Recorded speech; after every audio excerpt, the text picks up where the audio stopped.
start a few words about the day, its essence. There is a side, a tzad in Tosfos in Moed Katan Chaf Aleph Amud Beis, that he wants to say that on Tisha B'Av, one is not allowed to go to shul. Shouldn't be a surprise. A mortal doesn't leave his house. Definitely not the first 3 days, which is the most intense time of the morning. So it says, Tosfos Lichoira wants to say you're not allowed to leave the house. What are you going to shul for? Not allowed to leave the house. Lemaise, he allows it. We do go to shul. But you see from here the intensity of the day, because this is considered Meso Mutal Lefanav. The dead body is right in front of you. Beis Hamikdash is being burnt right now in front of your eyes, and you want to go leave the house? How can you? So we all cry. But do we know what we cry for? There was a guy who bought the lottery ticket, and he was very excited about it because this is big time, and this can really change everything.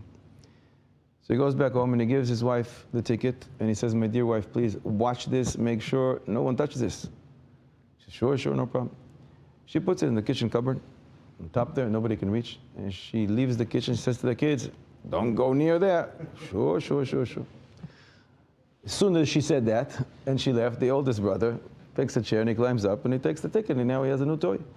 And they start playing with it, and lo and behold, it falls into the boiling pot on the stove, and you understand what's left of it. Nothing. This brother understands, this son, the oldest son, understands exactly what's coming to him, so he starts crying. His younger siblings, they see their older brother crying, so now they cry. The mother in the other room hears everybody's crying. She rushes to the kitchen. What happened? What happened? So her oldest son told her what happened. So now she understands what's going to happen to her, so she starts crying. At that time, the father is in the store and he's checking the numbers of the lottery, and gewaldig, his ticket won. So he rushes home to tell his wife the good news: our life is going to change. It's finished. And he goes in and everybody's crying. So he sees everybody's crying, so now he's crying. But everybody is crying for something else. The kid is crying because his new toy was burnt. His brothers are crying because our oldest brother is crying. Apparently it's time to cry now. The mother is crying because she disappointed her husband who trusted her.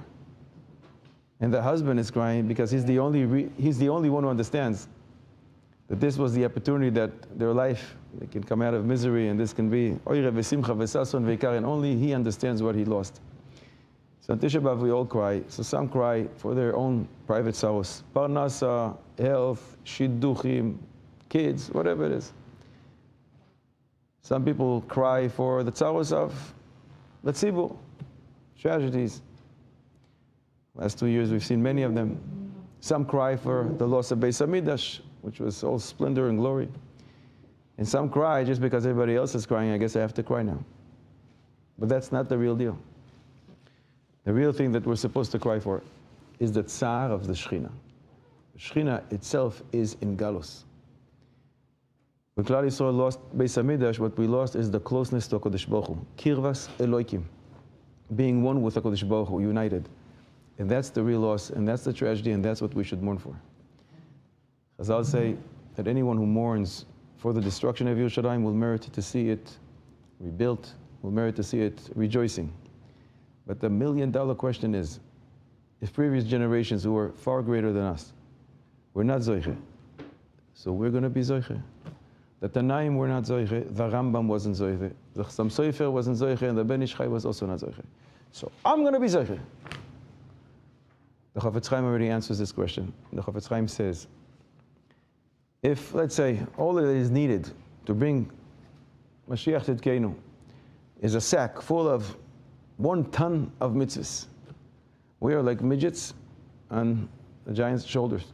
They did everything for us. They filled up the sack with 999, everything is there. You need a few more crumbs, a few more mitzvahs, and that even we can do. And that, the Chafetz Chaim writes 100 years ago. And a mitzvah today, done by us, is worth so much more than mitzvahs by the Kadmonim, 400 years ago by the Arizal. 800 years ago about the Rishonim, Tosfos, and Rashi, or even the Tanaim. Because the nisyonis that we face today are much greater than nisyonis that they had. Not that they didn't have nisyonis. The Gemara says the greater the person, the greater is his yetzer. They had gigantic yetzers. But the type of nisyonis that we face today, they never had before. From Sheshes Yemei Bereshis, there was no such nisyonis. Life was pretty simple. You get up early morning, you go to your field, or you go learn, you come back home. As soon as the sun sets, you go to sleep. Today, when the sun sets, it only starts. Once electricity came, and with the advancement of technology, and we understand, we don't have to speak about that, you understand the nisyonis that we have today are nothing like they had ever in the past. So if the Chafetz Chaim writes this 100 years ago, what would he have said today? So the few crumbs, mitzvahs that are needed now to fill up the sack of good deeds to be able to bring Mashiach back, that even we can do. There was one poor guy that was marrying off his daughter, and he was so poor, he couldn't even afford a new suit. So he goes to his brother who was very rich, and he says, my dear brother, maybe you can help me out. I need a little money. And the rich guy says, what does that have to do with me? You're marrying off your daughter. What does that have to do with me? He says, after all, you're my brother. Why can't you help? So the rich guy gets upset, and he says, you know what? If that's the case, I gave up being your brother. I'm no longer your brother. So the poor guy goes to his father and tells him everything that happened. And the father says, so please go back to your brother and tell him that if that's the case, I give up being his father and I'm no longer his father. And that's what happened in Churban Beis Hamikdash. When we fight amongst ourselves, Sinas Chinam Machloikis, HaKadosh Baruch Hu, as if, says, you know what? I no longer am your father. I don't want to be here anymore. And he leaves. And when the Shekhinah is removed from us, concealment, Esther Panim, that results in strict judgment. And when strict judgment is there, you open up the news every single morning, you understand exactly what the result is. The Zohar HaKodesh says that HaKadosh Baruch Hu said to Avraham Avinu, I am moichel Klal Yisrael for leaving my Torah. I am moichel my Klal Yisrael for not circumcising their children, even though you taught them how to do it. But I'm not moichel Klal Yisrael for not being able to see tsaras hazulas, for not being able to be mishtatef when a person is betzara, noise ba'ol im chaveiro, sharing the burden with a friend. And not only that, they were even happy and rejoiced when somebody else fell. There was a lady who called me. It was 8:30 p.m. and she's hysterical. So what happened? My husband was supposed to come back at 7. He's already an hour and a half late. I didn't know what to do. She's crying. So I calmed her down. I said, I'm sure he's going to come back soon. I'm sure. Baruch Hashem Siyad Dishma, he did come back. Imagine, what would happen if he didn't come back the entire night? 8 o'clock in the morning and he's still not there. She would completely lose it. She would go crazy. So how is it, Rabbi Yisai, that we don't go crazy when it's not 15 hours? 1957 years that he's late, that he's not here. 1957 years, Mashiach is supposed to be here and he's not. And it's up to us to bring him.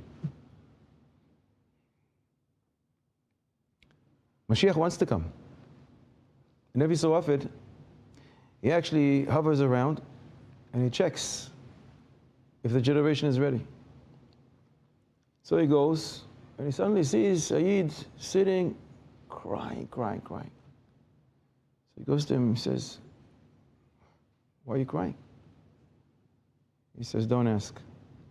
My car broke down. Mashiach continues, and he's hovering, and he gets to the Koisel. He sees a guy saying Tehillim after Tehillim, finishing the whole Sefer, and he's crying, bitterly crying. So, oh, this Sayyid is looking for the right thing. So why are you crying? I'm waiting for Mashiach. Mashiach says, gewaldig. Why are you waiting for Mashiach? So he says to him, my tzaros, I think only Mashiach can help me. Don't ask. Shlom Bayis, I was fired from my job. Don't ask. I think for my tzaros, only Mashiach can help. Why do we want Mashiach to come? Not for Shalom Bayis, for Chinuch, for Parnasa, for Refuah, for Kirvas Elokim, for what we lost, for Tzar HaShechina. There was a guy who had to travel to Chutz La'aretz. I know some people here maybe also travel to Chutz La'aretz. So his kids tell him, no, Daddy, don't go, Daddy, don't go. I have to go work. So his little girl, she's crying. So he gives her a candy, and she's finally okay. Now he knows how important he is to her. A little older girl, and he says to her, you want a candy? Says, no, I want you to stay. He says to her, you want $20? No, I want you, Daddy. He says, when I get to the States, you know what I'm going to buy you? I'm going to buy you so many toys. I'm going to fill up my suitcase only for toys for you. No, I want you. What can he do? He cries with her, but he has to go. So he goes. He lands in the States. The first thing he does, he picks up the phone. How are you doing? And the first thing she asks, Daddy, did you buy me all the toys? So now he knows exactly how important he is to her. And the truth is, this candy changes as we age. And we can get everybody. It can be a candy, and then it becomes an MP3, and then it becomes a bike. As we age, the candy becomes bigger, and it changes. We change, and the candy changes. Then it becomes a car, it becomes a big house. We can be very happy, and we forget about all that sorrows. If you just give me this thing, that's it, I'm good to go. Sometimes you see in a family, they have this glass vessel, many generations ago, great grand, and suddenly it breaks. And the parents are crying. When was the last time they cried like that on Tisha B'Av? What's with our prioritizations? Imagine that you take your father out of his house, where you grew up, and they would put a donkey and a horse in his bedroom. And they would do what we do in the bathroom on his bed. What would you do? You would stop at nothing to stop this crisis. But that's exactly what happened to us, where our daddy used to live 2,000 years ago. They destroyed the house. Horses, donkeys, some walking too, are there doing what we do in the bathroom, in the house where Kodesh Baruch Hu resided. And it seems that sometimes our main concern in Tisha B'Av is, tell me, I just want to know, what time exactly is the fast over? No, I just want to know halachically. Magen Avram, Magen Mivin, I just want to know exactly. That's the main concern. It should be that the main concern is, tell me, when exactly is the Mashiach coming? According to all Shittas, Rabbeinu Tam and Gaon Mivina and Magen Avram. We yearn for Beis HaMikdash. But what exactly happened there? There are many miracles that Chazal tell us. Among them, when a person went to Beis HaMikdash, he never came back the same. It was a place that spreads so much emunah. Imamish saw HaKadosh Baruch Hu. No matter how much rain, it would never extinguish the fire in the Mizbeach. Smoke came up from the korbanos, always straight, no matter how windy it was. Millions of people come, and no one says, Tsar li hamakom she'alel b'Yerushalayim. What do we normally understand, Tsar li hamakom? So crowded. Nobody complained that it's crowded. That's what we normally understand. But there's Rashi. Rashi on that Mishnah in Pirkei Avos says something different, which is a mamish, a big chiddush. Rashi says, Tsar li hamakom kelo imar, d'chuka li sha'ati bekan ve'eino yachol lehisparnes. Nobody complained about Parnasa when they came to Yerushalayim. Why? Shekol hadarim besoicha, anyone who was there, HaKadosh Baruch Hu mefarnesam ad shelo nitzrach echad mehem lechavero. Velatzet misham liyot metultal. Once you came in, your parnasa is set. And therefore, Tsar li hamakom referring to HaKadosh Baruch Hu, makom shel olam. It's so crowded. In other words, I don't have with what to have parnasa. Nobody ever said that, because once you came to Yerushalayim, your parnasa was taken care of. Kach matzati ba'agada velo yoiser. That's what Rashi says. Mamish hapele. If there was something remaining from the korban, it's called a noisar. You're not allowed to eat it. You have to burn it. But what happens to the vessel itself? The vessel is now tummy. You gotta get rid of it. So we would expect that you go out of Beis HaMikdash and you break this vessel, because earthenware cannot be toivel. Some vessels cannot be toivel unless you break them. Shvirasan, zohi taharasan. If you break it, that's how you metaher it. But Chazal tell us an unbelievable thing. It was a marble floor. And yet, you broke the vessels in order to purify them. The floor would open up, swallow those broken parts of the vessel, and would close up. Ongoing miracles on a daily basis. Shlomo HaMelech planted golden trees that produce golden fruits in Beis HaMikdash, and from them, Chazal say in Yuma, was the parnasa of the Koyanim. And on that is what the Pasuk says, Yirash kalevanon Pirio. Levanon is Beis HaMikdash, and Pirio is the fruits. Made a lot of noise. From these fruits that they picked, golden ones, they sold them, and they had parnasa. So these are part of the things that we long for in Mitzvah Hashem, but when is it all going to come back to us? Ata sakum terachem Tzion. When? How does the Pasuk continue? Ata sakum terachem Tzion. Ki eis lechanena kiva moed. When is kiva moed? When is the time? Eis lechanena gematria 6:13. When is it going to be the time that Kosh Baruch is going to come to redeem eis lechanena? When? 6:13. We're going to keep 6:13. Then kiva moed im Yirtzeh Hashem b'karov b'yameinu.